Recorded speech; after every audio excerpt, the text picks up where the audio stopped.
నిన్న పెట్టిన వీడియోలో ఒకటి చెప్పడం మర్చిపోయినా.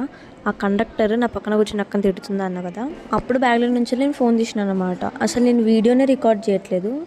తనేమో వెనకాలకు వెయ్యి ఆంటీ వాళ్ళకి ఆ పక్కన కూర్చున్న పిల్ల వీడియో రికార్డ్ చేస్తుంది. నేను ఏమన్నా అంటే రికార్డ్ చేసి పెడదామని అనుకుంటే చెప్తుంది ఆంటీ వాళ్ళకి.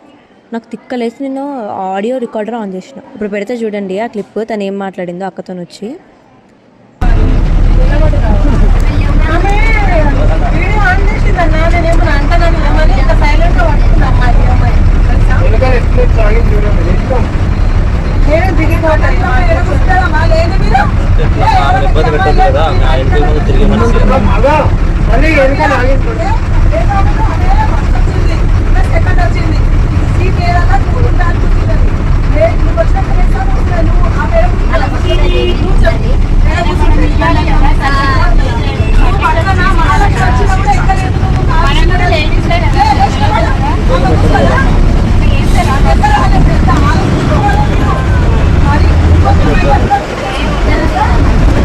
రికార్డ్ చేసేటప్పటికి ఆమె చాలా మాటలు అనేసింది. అసలు ఒక లేడీ అయ్యి ఉండి తన అమ్మాయి గురించి ఆలోచించకపోతే నేను షాక్. అసలు ఇంత ఘోరం ఉన్నారు కండక్టర్స్.